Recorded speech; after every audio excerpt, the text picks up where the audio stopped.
maghuhumaling at magkakandara pa sa pagmamahal sa iyo ng iyong karelasyon. Ikaw lamang at bukod tanging ikaw lamang ang kanyang mamahalin at wala ng iba pa. Ito po ay napaka-epektibo lalo na kung mula sa puso ang paggawa at naniniwala ka sa magantong mga pamamaraan. Mainam na isulat nyo ang kanyang tunay na pangalan at ipilido.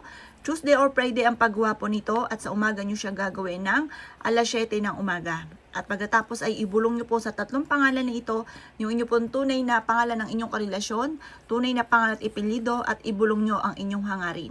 Sabihin nyo po, sa pamamagitan ng aking ginagawang ito, ikaw ay manghuhumaling sa akin at ako lamang at bukod tanging ikaw lamang ang iyong mamahalin. Magkakandara pa ka sa akin at talaga namang ako ay susundin mo. Lahat ng aking gugustuhin ay susundin mo. Ngayon pa mga bossing ko, basta bahala ka nang i-wish ang lahat ng gusto nyo po dito. Pagtapos ka nang mag-wish, ito po ay tutupiin po natin at ito ay ilalagay natin sa likod ng ating cellphone. Asahan nyo po na magsusunod-sunod ang tawag sa inyo ng inyong karelasyon.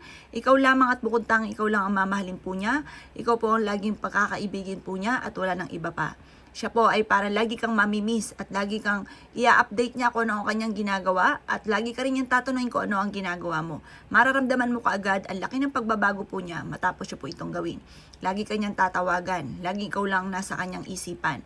Proven po ito. Gawin niyo po ito ng pasikreto lang na walang kahit sino man nakakaalam. Kasi once may nakakaalam lang ganito, hindi tumatalab. Mas mainam, ito po ay walang nakakaalam. At alam niyo po ba, once ikaw ay gumagawa ng ganito, yan po yung mabilis ang talab once na ikaw ay naniniwala. May 100% na paniniwala. Kasi once na ikaw po ay may alinlangan, huwag mo muna itong gagawin dahil maaaring magalit ka lang sa ating mga pampaswerte dahil parang magiging effect po ito. Kaya kailangan ikaw po ay naniniwala sa mga gatong mga pamamaraan. Proven po ito mga boss. Kaya kung ikinaniniwala at gagawin niyo po ito, gawin niyo na po siya. At malaking tulong po ito upang sa ganon, higit na blessing ang darating po sa inyo. Upang sa ganon, kayo po ay kung ano man hinanais ninyo sa inyo pong karelasyon ay mangyari po kaagad-agad. At ito po ay napaka-epektibo. Mag-iingat ka dahil kung ikaw po ay